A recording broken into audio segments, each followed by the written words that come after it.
Hi friends, ಎಲ್ಲರೂ ಹೇಗಿದ್ದೀರಾ? ಎಲ್ಲರೂ ಚೆನ್ನಾಗಿದ್ದೀರಾ ಅಂದ್ಕೊಂಡಿದ್ದೀನಿ. ಅಮೂಲ್ಯ ಅಭಿರುಚಿ ವಿಡಿಯೋಗೆ ಸ್ವಾಗತ. ನಾನಿವತ್ತು ಮಾಡ್ತಾ ಇರೋ ರೆಸಿಪಿ ವಾಂಗಿಬಾತ್ ಪೌಡರ್ ಮತ್ತು ಗೊಜ್ಜು ಎರಡೂ ಮಾಡಿ ತೋರಿಸ್ತಾ ಇದ್ದೀನಿ. ಈ ಥರ ವಾಂಗಿಬಾತ್ ಪೌಡರ್ನ ಮನೆಯಲ್ಲೇ ಮಾಡಿಕೊಂಡ್ರೆ ಎಷ್ಟು ಅದ್ಭುತ ರುಚಿ ಇರುತ್ತೆ ಅಂದರೆ ಈ ರುಚಿನ ನೀವು ಮರೆಯೋಕ್ಕೆ ಆಗಲ್ಲ, ಅಷ್ಟು ಟೇಸ್ಟಿಯಾಗಿ ಬರುತ್ತೆ. ಇದೇ ಥರ ನೀವು ಲಾಸ್ಟ್ವರೆಗೂ ಮಿಸ್ ಮಾಡಿದೆ ನೋಡಿ ಫ್ರೆಂಡ್ಸ್. ನಾನು ಎಷ್ಟೆಷ್ಟು ಐಟಮ್ ಯಾವ್ದ್ಯಾವ್ದು ಹಾಕಿದ್ದೀನೋ ಅದೇ ಥರ ನೋಡಿಕೊಂಡು ಮಾಡ್ಕೊಳ್ಳಿ, ತುಂಬ ಟೇಸ್ಟಿಯಾಗಿ ಬರುತ್ತೆ. ಮೊದಲಿಗೆ ನಾನಿಲ್ಲಿ ಒಂದು ಬಾಣಲಿ ಇಟ್ಕೊಂಡಿದ್ದೀನಿ. ಇದಕ್ಕೆ ಒಂದು 6 ಬ್ಯಾಡಗಿ ಮೆಣಸಿನ್ಕಾಯಿ, ಒಂದು 5 ಗುಂಟೂರು ಮೆಣಸಿನ್ಕಾಯಿನ ಹಾಕ್ಕೊಂಡಿದ್ದೀನಿ.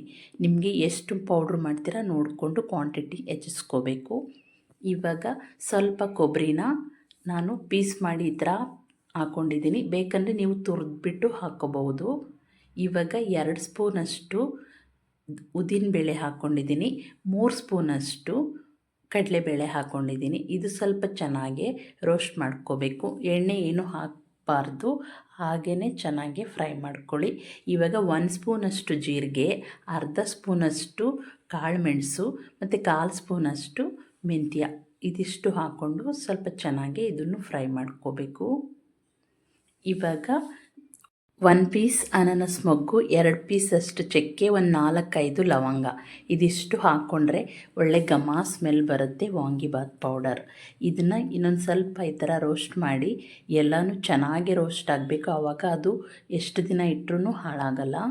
ಮತ್ತು ಇವಾಗ 1 ಕಡ್ಡಿ ಕರಿಬೇವನ್ನ ಹಾಕ್ಕೊಂಡು ಇದನ್ನು ಅಷ್ಟೇ ಸ್ವಲ್ಪ ಚೆನ್ನಾಗಿ ಬಾಡಿಸ್ಕೊತಾ ಇದ್ದೀನಿ. ನಾವು ಎಷ್ಟು ಚೆನ್ನಾಗಿ ಫ್ರೈ ಮಾಡ್ಕೋತೀವೋ ಅಷ್ಟು ಚೆನ್ನಾಗಿ ಪೌಡರ್ ಬರುತ್ತೆ.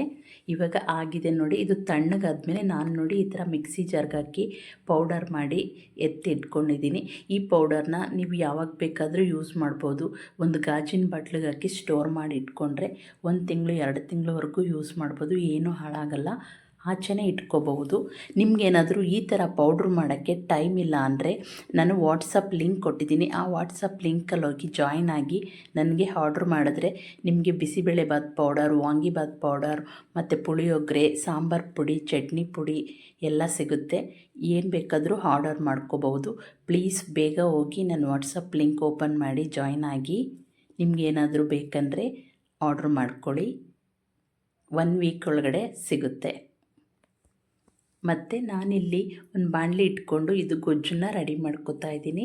ಇದಕ್ಕೆ ಒಂದು 4-5 ಟೇಬಲ್ ಸ್ಪೂನ್ ಎಣ್ಣೆ ಹಾಕ್ಕೊಂಡು ಅರ್ಧ ಸ್ಪೂನ್ ಸಾಸಿವೆ ಹಾಕ್ಕೊಂಡಿದ್ದೀನಿ, ಸ್ವಲ್ಪ ಗೋಡಂಬಿ, ಸ್ವಲ್ಪ ಕರಿಬೇವು, ಸ್ವಲ್ಪ ಒಣಮೆಣಸಿನ್ಕಾಯಿ ಹಾಕಿ ಇದು ಸ್ವಲ್ಪ ಚೆನ್ನಾಗಿ ಫ್ರೈ ಮಾಡ್ಕೊಳ್ಳೋಣ. ಇವಾಗ 1 ಟೊಮೆಟೊನ ಕಟ್ ಮಾಡಿ ಹಾಕೋತಾ ಇದ್ದೀನಿ. ನಾನಿಲ್ಲಿ ಈರುಳ್ಳಿ, ಬೆಳ್ಳುಳ್ಳಿ ಏನೂ ಯೂಸ್ ಮಾಡಿಲ್ಲ, ಹಾಗೇ ಮಾಡ್ತಾ ಇರೋದು. ಮತ್ತು ಇವಾಗ ಬದನೆಕಾಯಿನ ನೋಡಿ ಈ ಥರ ಸಣ್ಣಕ್ಕೆ ಕಟ್ ಮಾಡಿ ಸ್ಲೈಸಾಗೆ ಎತ್ತಿಟ್ಕೊಂಡಿದ್ದೆ. ಇವಾಗ ಇದನ್ನು ಸೇರಿಸಿ ಚೆನ್ನಾಗಿ ಮಿಕ್ಸ್ ಮಾಡ್ಕೊತಾ ಇದ್ದೀನಿ. ಈ ಟೈಮಲ್ಲಿ ರುಚಿಗೆ ತಕ್ಕಷ್ಟು ಉಪ್ಪು ಹಾಕಿ ಮಿಕ್ಸ್ ಮಾಡಿ ಒಂದು ಪ್ಲೇಟ್ನ ಮುಚ್ಚಿ ಒಂದು 2 ನಿಮಿಷ ಬೇಯಿಸ್ಕೊತಾ ಇದ್ದೀನಿ. ಇವಾಗ ನೋಡಿ ಬೆಂದಾಗಿದೆ. ಈ ಟೈಮಲ್ಲಿ ನಾನು ಇಲ್ಲಿ 1/4 ಸ್ಪೂನಷ್ಟು ಹಿಂಗನ್ನು ಹಾಕೋತಾ ಇದ್ದೀನಿ. ಹಿಂಗು ನೀವು ಒಗ್ಗರಣೆಗೆ ಹಾಕಿದ್ರೂ ಪರವಾಗಿಲ್ಲ, ಈ ಥರ ಮೇಲೆ ಹಾಕ್ಕೊಂಡ್ರೂ ಪರವಾಗಿಲ್ಲ. ಇವಾಗ ಚೆನ್ನಾಗಿ ಬದನೆಕಾಯಿ ಎಲ್ಲ ಬೆಂದಿದೆ. ಈ ಟೈಮಲ್ಲೇ ನಾನಿವಾಗ 1 ಸ್ಪೂನಷ್ಟು ಬೆಲ್ಲನ ಹಾಕೋತಾ ಇದ್ದೀನಿ. ಇದಕ್ಕೆ ಒಂದು ಸ್ವಲ್ಪ ಹುಣಸೆಹಣ್ಣು ರಸನ ಕಲಸಿ ಎತ್ತಿಟ್ಕೊಂಡಿದ್ದೆ, ಆ ರಸನೂ ಫಿಲ್ಟ್ರ್ ಮಾಡಿ ಹಾಕೋತಾ ಇದ್ದೀನಿ.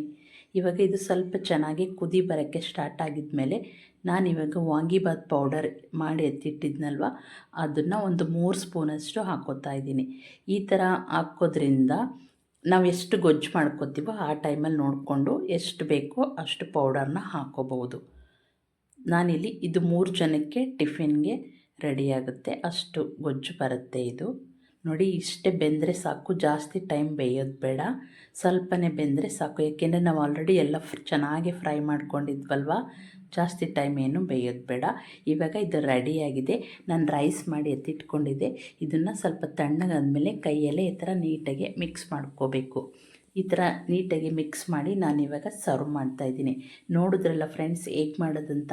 ನೀವು ಇದೇ ಥರ ಒಂದು ಸಲ ಟ್ರೈ ಮಾಡಿ, ತುಂಬ ಟೇಸ್ಟಿಯಾಗಿ ಬರುತ್ತೆ.